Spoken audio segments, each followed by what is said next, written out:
Que bom estar com você toda semana. Hoje eu, Dora Bomilcar, recebo para uma conversa franca Charles Costa, ele que é médico oftalmologista e vem falar sobre saúde dos olhos. Que prazer tê-lo aqui para um momento descontraído e enriquecedor. Mas a minha pergunta para o ouvinte: você enxerga bem? Usa óculos? Você pode fazer uma pergunta para o nosso doutor Charles Costa, ou você pode responder a uma das perguntas. Hoje eu lembrei que a nossa medalhista Rebeca Andrade tem um probleminha nos olhos. Qual será este problema?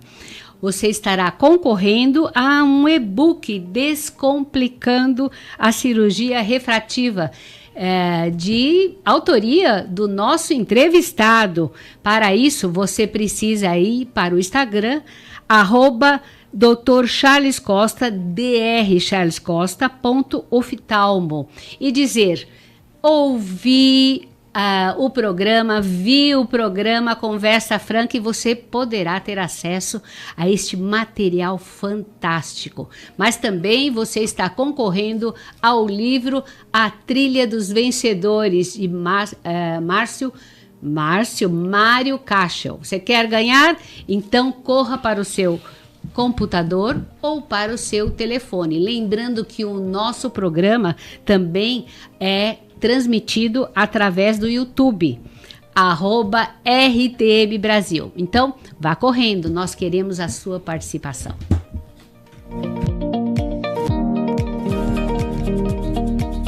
Participe do programa Conversa Franca com Dora Bomilcar. Sugira temas e dê sua opinião. Envie um e-mail para ouvinte@transmundial.org.br ou pelo WhatsApp 11 9 7418 1456. O nosso entrevistado hoje, Dr. Charles Costa, ele que é médico oftalmologista e também especialista em cirurgia refrativa e catarata. Um grande abraço, que bom o senhor estar aqui.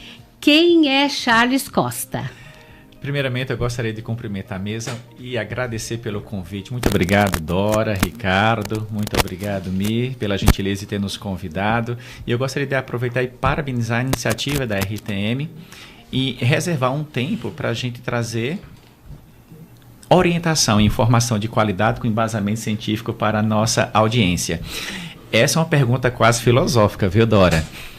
A gente que é cristão tem um viés, então eu preciso lembrar obrigatoriamente de Gênesis 1:27. Eu sou a imagem e semelhança do Altíssimo. Paralelamente, eu exerço uma série de outros papéis importantes. Eu sou esposo, eu sou pai, eu sou um empreendedor e eu sou uma pessoa que está se utilizando também do digital para trazer informações às pessoas. Promover a glória de Deus, promover o reino de Cristo Jesus, gerar valor nas vidas das pessoas e viver uma vida abundante. Uau! O que é considerado, segundo a Organização Mundial de Saúde, deficiência visual? Dora, essa é uma pergunta importante. Existe um número muito grande de pessoas que são portadores de deficiência visual no mundo, aproximadamente 1,3 bilhões. E para facilitar o entendimento, tudo na medicina a gente tenta medir. Então, por exemplo, a Dora tem uma altura X, tem um peso Y. A nossa frequência cardíaca é traduzida em número. O açúcar do nosso sangue a gente também traduz em número. E a gente tenta quantificar, colocar dentro de uma condição que a gente chama de normal ou não. E aí em cima, se for anormal, a gente vai tentar identificar quais são os problemas. Quando a gente pensa em deficiência visual, para facilitar o entendimento, existem duas classificações. A gente pede para o indivíduo enxergar as letrinhas, que é o que a gente mais utiliza, a acuidade visual. Ou campo visual. Não vou falar muito de campo visual, não. Vamos falar então de capacidade de enxergar. A gente considera leve, moderada, grave ou cegueira. Se o indivíduo tem deficiência leve, ele enxerga 50% do potencial. Se ele tem intermediária ou moderada, de 50% a 30%. Se ele tem severa, ele só enxerga 10%. Uau. E se ele é cego, ele praticamente não enxerga nada. Então varia desde 50% a uma deficiência leve até não enxergar mais nada. E quais os sinais que os olhos dão e indica a necessidade de uma consulta ao oftalmologista? Dora, eu vou te responder essa com uma pergunta. A gente nos bastidores estava conversando e você falou para mim que você tem 3 filhos. Olha só, você lembra quando teus filhos eram pequenos, se você os levou para tomar aquela vacina no braço? Lembro, levei. Eles estavam doentes? Não. Por que que a gente, pai, leva os nossos filhos, Michele, para tomar injeção se eles não estão doentes? Prevenção. A primeira consulta oftalmológica na vida de uma pessoa, Ricardo, tem que ser na maternidade, antes de ele receber alta. A segunda, 6 meses. A terceira, 1 ano. E aí, todo ano. Mesmo que você nada tenha, é importante passar em consulta oftalmológica. Eu sempre falo isso nos meus canais. A saúde da visão começa com a prevenção. Mas, claro, se você perceber que sua visão está embaçada, está coçando, queimando, ardendo, lacrimejando, está com dor, não pense 2 vezes. De preferência, não vá no Google, não converse com amigo, com vizinho. Você simplesmente, então, pesquisa. A gente está à disposição para te ajudar e procure assistência oftalmológica. E quais são os problemas mais comuns envolvendo a saúde dos olhos? Dora, nós temos muitos desafios, tá? Eu vou falar para você do 2 e depois a gente fala um pouquinho mais. Os 2 problemas mais importantes, problemas de grau. A gente, infelizmente, tem uma população muito grande de pessoas que têm grau nas vistas ou não estão sendo corrigidas corretamente ou simplesmente não tem correção. Quando a gente fala, então, de tratar problema de grau, a gente pensa em 2 formas. Tratamento clínico, óculos ou lente de contato, e tratamento cirúrgico, que é a cirurgia refrativa. Então, assim, o grande problema de não enxergar bem no mundo inteiro é quando o indivíduo tem grau nas vistas e ele não consegue enxergar bem. Uma segunda causa muito importante de cegueira reversível no mundo é a catarata. A catarata é muito comum a partir dos 60 anos de idade, o indivíduo vai ficando com a vista embaçada e não tem outro tratamento a não ser cirurgia. Uau! Mas nós estamos aqui com a Michele Gomes e a Michele Gomes vai contar as participações dos ouvintes. Oi, Michele. Oi, Dora. Que bom recebê-lo, viu, doutor? Prazer. Antes mesmo do programa começar, já surgiram perguntas de temas que a gente até estava abordando nos bastidores. Eu quero agradecer a participação aqui da Odete Silva, da Giovana Aguiari. Quem mais que está participando no chat? A Janice Padilha, e tem uma participação muito especial da sua querida esposa, a Érica. Ela colocou My Love ao vivo, agora falando sobre saúde ocular. Legal. Seja bem-vinda, Érica. Muito obrigada pela sua participação e que alegria a gente ter essa oportunidade de aprender mais. Como a gente tinha comentado na chamada do programa, existe muita desinformação. Então vamos às dúvidas aqui dos nossos ouvintes. Eu vou começar com a pergunta do Adilson. Tá. Ele é lá de Areial, na Paraíba. Ei. Ele está nos acompanhando e ele coloca o seguinte: ele não usava óculos, mas começou a usar só para leitura e uso de tela. Aí a pergunta, a dúvida, né? É verdade que o grau vai aumentando com o tempo, mesmo com o uso dos óculos? Maloves, beijão para você. E o nosso ouvinte Ariel, é isso? Adilson, ele é de Areial, lá na Paraíba. Adilson, Ariel, e aí você é meu conterrâneo, porque eu sou lá de Campina Grande da Paraíba, a 2ª maior cidade do estado. Uau. Olha só. Vamos brincar, eu sempre eu fico me lembrando de Jesus Cristo se utilizando das parábolas para a gente fazer as comparações. Quando eu estou com sede, eu posso, por exemplo, beber refrigerante, posso beber café, posso beber leite, mas o que é que sacia a minha sede? Água. Eu tenho uma deficiência que eu posso supri-la de maneira plena ou não. Fico com a deficiência parcialmente satisfeita. Se eu tenho um problema de grau, eu preciso corrigir o grau. Agora, à medida que eu vou envelhecendo, é natural que o problema de grau vá aumentando, porque dentro do olho nós temos estruturas que tentam compensar naturalmente essa deficiência. Mas é normal que, com o passar do tempo, a deficiência vá aumentando e, consequentemente, o grau vai aumentando. Ou seja, pode sim precisar, ao longo do tempo, ir aumentando o grau, até um determinado limite. Tá. Tem mais uma perguntinha. Sim. Posso fazer, Dora, agora? A Karina, que trabalha aqui com a gente, Ok. pergunta o seguinte: para glaucoma, existe cirurgia? Existe sim cirurgia. Olha, eu trouxe para facilitar o entendimento uma maquetezinha para explicar para vocês, tá bom? O olho, na verdade, pessoal, sempre fala como se fosse um transdutor. A função do transdutor é fazer com que uma energia se transforme em outra. O olho tem a função de transformar luz, que é onda eletromagnética, aqui atrás, ó, na corrente, na retina, em corrente elétrica. Então, a luz é gerada por uma fonte. A luz, ela atravessa, ela bate no objeto, reflete no olho, ela precisa fazer todo esse caminho. Quando ela chega aqui, se transforma em eletricidade, através do nervo do olho, ela vai para o cérebro. Na lateral do olho, nós temos as estruturas que vão produzir um líquido que fica aqui nessa região, ó. Essa região se chama câmara anterior. E precisa se encontrar um equilíbrio entre o que é produzido e o que é escoado. Quando existe um desequilíbrio, acaba se concentrando esse líquido, que por sua vez vai fazendo pressão em cima da cabeça do nervo do olho. Sabe qual é o problema dessa questão? É que a cabeça do nervo olho é formada por células nervosas, que elas são ultra especializadas, e uma vez elas sofrendo trauma, elas não têm capacidade de se auto-regenerar. Uau! E qual outro problema, Dora, do glaucoma? O indivíduo ele vai perdendo a visão da periferia em direção ao centro. E ele só se dá conta do problema quando ele procura assistência oftalmológica, quando a doença já está no estádio avançado. Ele só está enxergando como se fosse um tubo. Então, inicialmente, a gente tenta resolver o problema do glaucoma. Então, em resumo, glaucoma é quando existe um aumento da pressão que fica alterando a anatomia do nervo do olho e, consequentemente, o funcionamento do nervo do olho. A gente tenta tratar inicialmente com colírio. Se colírio não resolver, laser. Se o laser não resolver, sim, tem que fazer uma cirurgia no olho para controlar esse desequilíbrio entre a pressão dentro do olho. Dá para medir a pressão do olho? Dá para a gente medir a pressão do olho. A gente tem um aparelhinho que se chama tonômetro, que a gente consegue medir a pressão do olho. E uma informação importante é assim, Dora, por isso a RTM está de parabéns. Aquilo que a gente perdeu causado pelo glaucoma, a gente não recupera mais. O que a gente faz com o tratamento? Preservar o que restou. Por isso, querido ouvinte da RTM, você não pode deixar de passar pelo menos uma vez por ano em consulta oftalmológica para fazer exames de rotina preventivos. Agora, o que o inverno traz de mais problemas relacionados à saúde dos olhos? Olha só, na verdade é uma mistura de fatores que pode contribuir, tanto o indivíduo propriamente dito como fatores ambientais. Então, a gente percebe que durante o inverno o ar fica mais rarefeito, a umidade diminui, os indivíduos têm uma tendência a ficar mais reclusos em ambientes fechados. E é natural que algumas pessoas utilizem, por exemplo, aquecedores. Nesse tipo de ambiente, o que acontece? O indivíduo pode desenvolver olho seco. Isso é uma coisa muito frequente. Então, assim, a primeira camada óptica do olho é a lágrima, gente.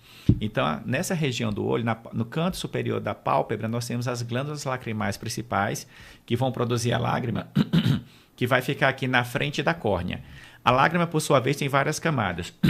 Se a gente não tem um ambiente adequado, a camada mais externa da lágrima, que é formada por gordurinha, ela evapora. O olho fica seco. Coça, queima, arde, dói, lacrimeja, fica vermelho. Além disso, o ambiente também, nesse contexto, existem as doenças infecciosas das vias aéreas superiores e que tem contato direto com o olho. E você pode desenvolver conjuntivite, ceratite, inflamações do olho. Além do olho seco, que é muito frequente nesse contexto, pode ter inflamações também da superfície do olho.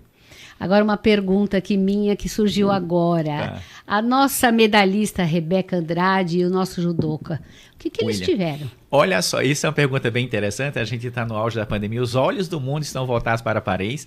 Vocês já repararam que todas as vezes que a Rebeca ela vai olhar para o placar, ela fechou o olhinho assim, gente? Muito provavelmente a Rebeca não enxerga de longe e ela deve ser portadora de miopia. A principal causa de miopia é genética, Dora. E essa genética causa uma alteração na anatomia do olho. Ou o olho é grande ou a córnea é muito curva, de maneira que a luz não consegue chegar no fundo do olho e o indivíduo não consegue enxergar bem de longe.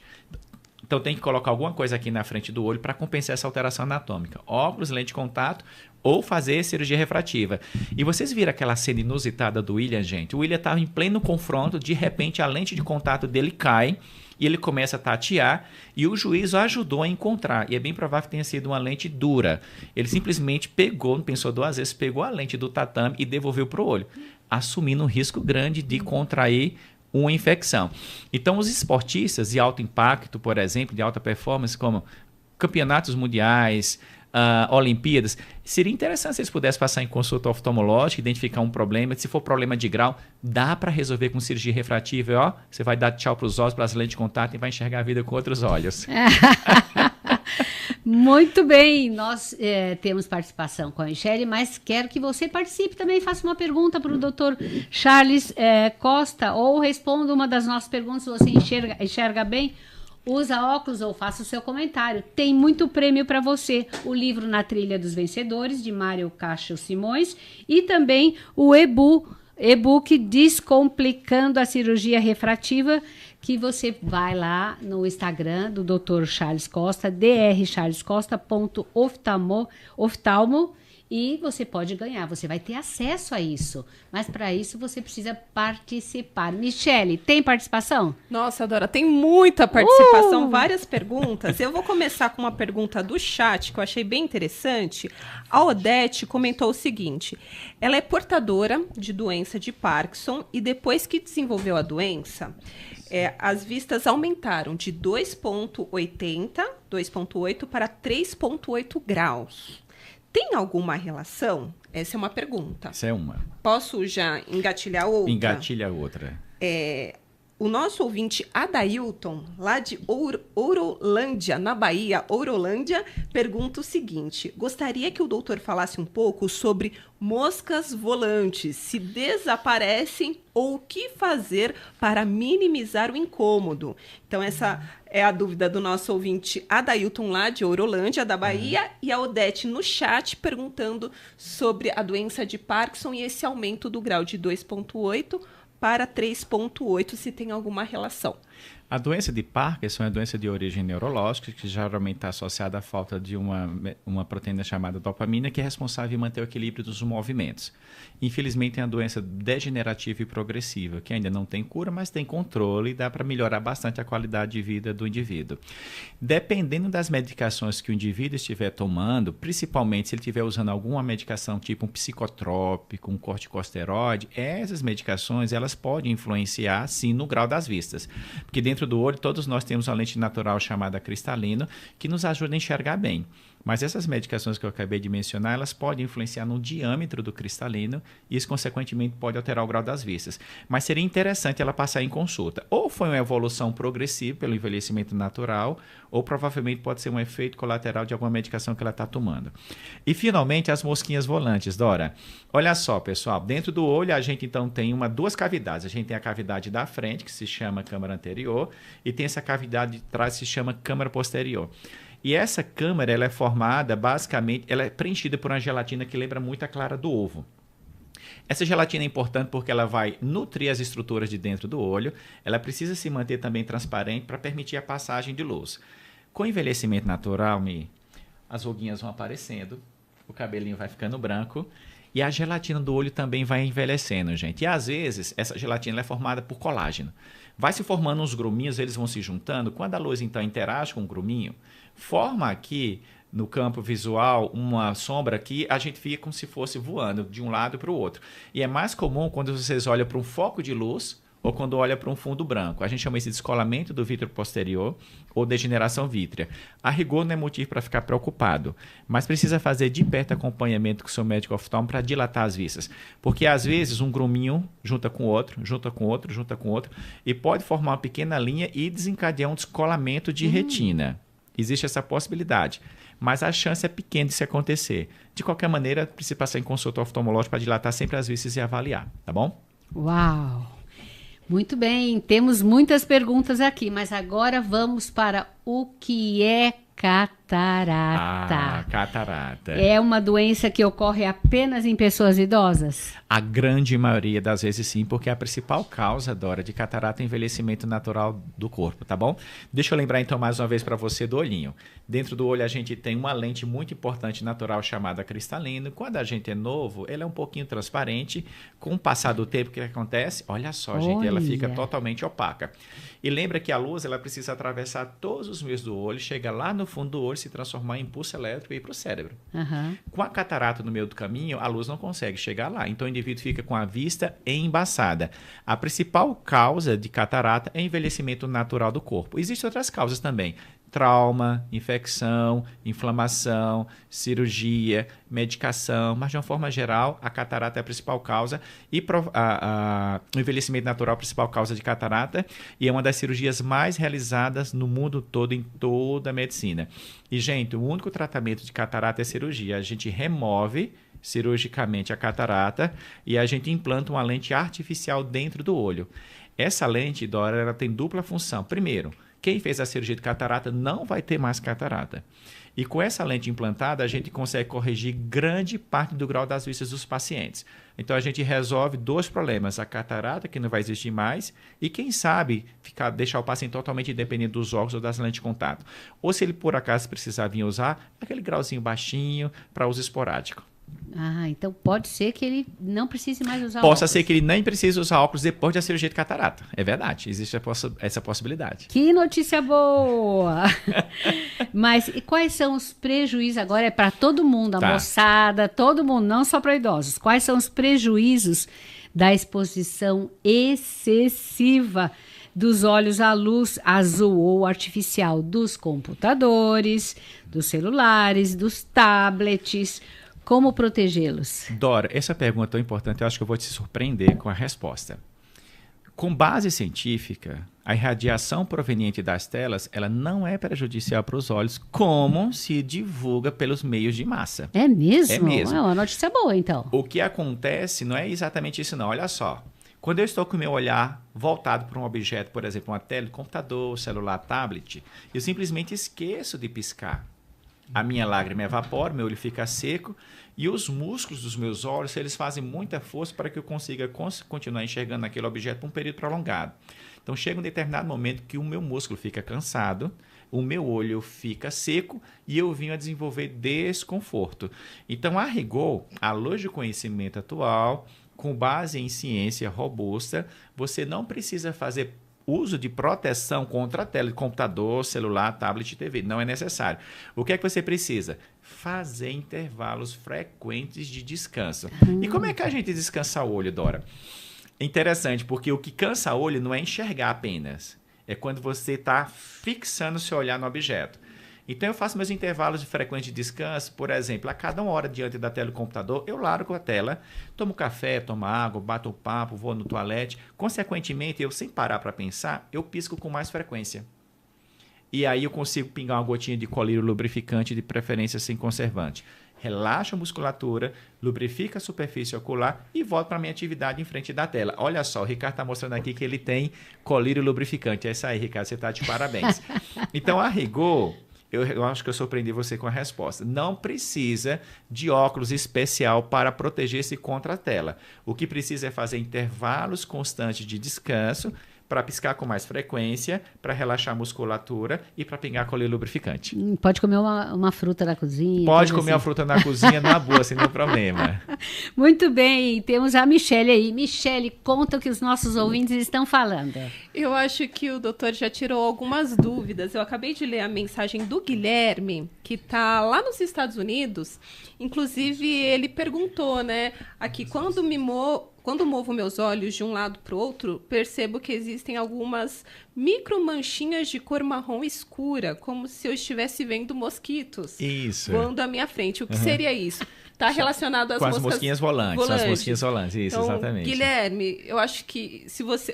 Provavelmente ele acompanhou a resposta, fica aí, né? A dúvida, né, tirada com essa informação do Dr. Charles. Quero agradecer também a participação da Elídia Moreira, lá de Goiânia, e a dúvida dela é a seguinte, ela disse que tem 80 anos, já fez a cirurgia de glaucoma, colocou lente de contato, porque as vistas estavam embaçadas, fez a cirurgia, mas nem precisa de óculos. Foi de glaucoma ou foi de catarata, Mi? Aqui ela colocou, já fiz cirurgia de glaucoma, coloquei lente de contato, porque as vistas eram embaçadas. É provável que ela tenha feito tanto de glaucoma como de catarata. Com 80 anos de idade, todo mundo tem catarata. Sim. Então, acho que ela fez a implante da lente para corrigir a catarata e fez a cirurgia do glaucoma para corrigir a pressão das vistas. É uma cirurgia só ou são duas? Você pode fazer em tempos separados ou pode fazer um único tempo. Ah, perfeito. Posso emendar mais uma perguntinha do Francisco? O Francisco, lá de Pernambuco, colocou o seguinte.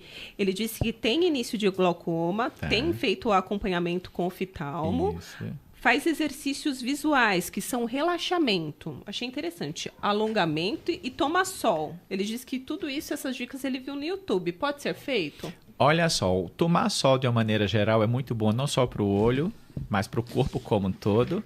porque a luz ultravioleta proveniente do sol, ela acaba sendo benéfica para o nosso organismo, mas a gente não pode exceder o tempo de exposição, principalmente das 10 às 16 horas, porque você pode desencadear, inclusive, outros efeitos colaterais, como aquela pelinha que cresce aqui no olho, que todo mundo confunde com catarata. Aquela pelinha se chama pterígio. Você pode ter como efeito colateral a exposição excessiva aos raios ultravioletas, o olho seco, o pterígio, a catarata e a degeneração macular relacionada à idade. Outra coisa importante para surpreender provavelmente a nossa audiência. Não existe, gente, comprovação científica que exercício dos olhos vai ajudar a tratar algum problema específico das vistas. Não. Não tem ainda ciência suficiente para a gente afirmar. Então, como é que a gente faz o tratamento com glaucoma? Inicialmente é com colírio. Se for necessário, você tem que usar mais do que um colírio. 1, 2, 3. Uma outra opção muito boa são lasers. A gente aplica laser também para diminuir a pressão.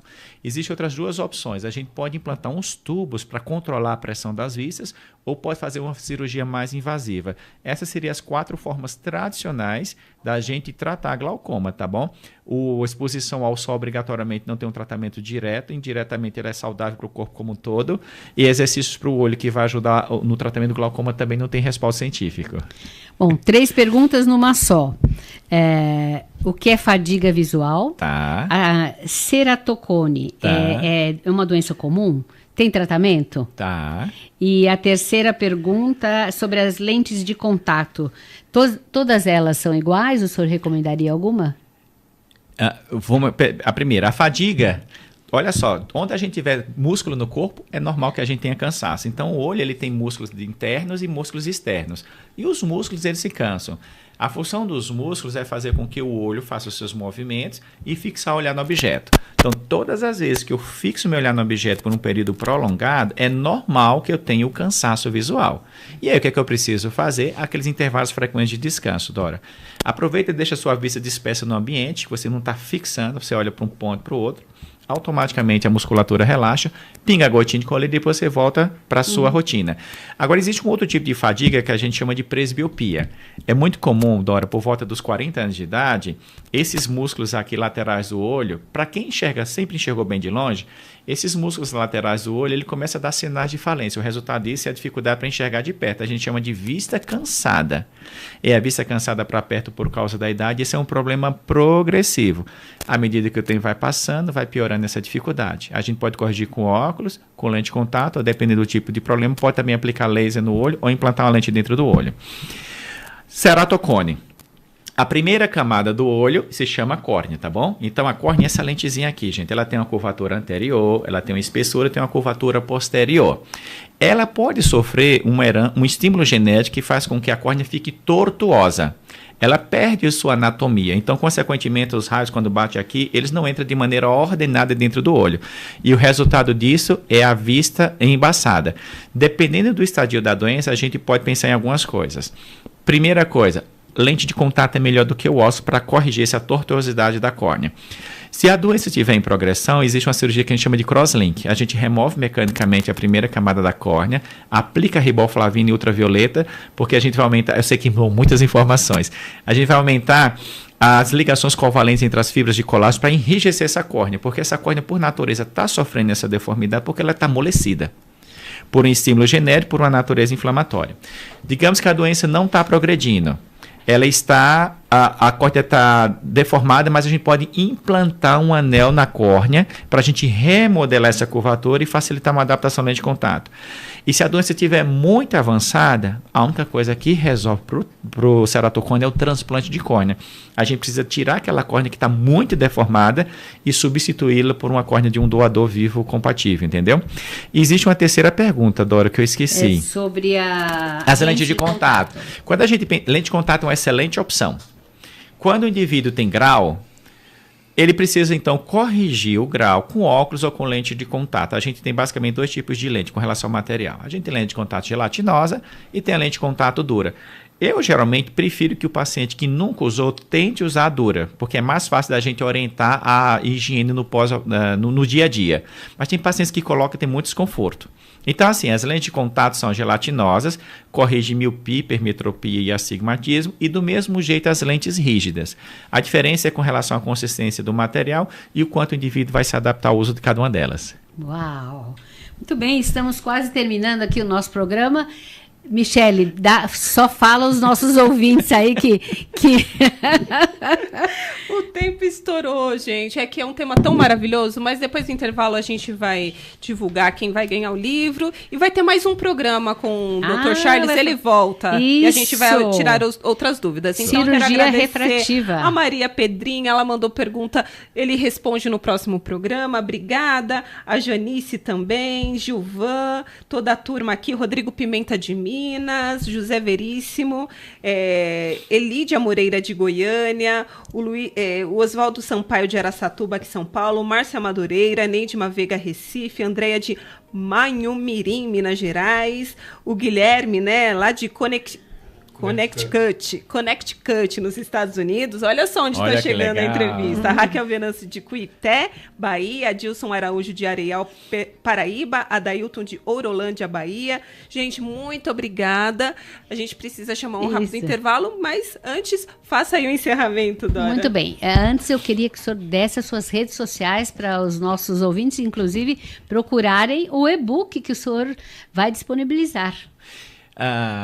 Audiência da RTM. Eu tenho falado que a saúde da visão começa com a prevenção e a gente resolveu então se utilizar dos canais digitais para a gente gerar valor na vida de vocês, levando informação de qualidade, com embasamento científico, com quase 30 anos de experiência na área. Então, assim, quem acessar, você pode acessar o meu site drcharlescosta.com.br e lá no finalzinho da página você vai ter acesso a todas as minhas redes, tá bom? O drcharlescosta, oftalmo.com.br, você também vai ter acesso ao meu Instagram. Lá na bio do meu Instagram, quem entrar em contato e dizer o seguinte, olha, eu assisti o seu programa, sua entrevista lá na RTN, vai ter meu e-book gratuito. E também tem o meu e-mail, contato@drcharlescosta.com.br ou telefone 11 997952025. Eu terei o maior prazer em ajudar vocês a enxergar a vida com outros olhos. E-mail, contato@drcharlescosta.com.br, telefone 11 997952025 ou acesse o meu site que lá vai ter todas as nossas contatos, drcharlescosta.com.br. Vamos enxergar a vida com outros olhos. Vamos enxergar a vida com outros olhos. Muito bem, que pena que o nosso bate-papo já acabou, mas logo após, fique aí, logo após o intervalo, teremos o ganhador de hoje e você não pode sair daqui. Muito obrigada por participar do nosso Conversa Franca. Não saia daí, então, porque queremos revelar o vencedor do concurso cultural na Trilha dos Vencedores. Quem sabe será você. E também o nosso segundo programa, com muitas perguntas, você pode solucionar as suas perguntas com a resposta do Dr. Charles Costa. Eu, Dora Bomilcar, te espero para um próximo Conversa Franca. A produção deste programa contou com a participação da Michele Gomes e da Stefani Cerqueira. Na mesa de som, Ricardo Santos. E no corte de câmeras, Luan Teixeira. E nós ficamos por aqui. Até o próximo Conversa Franca.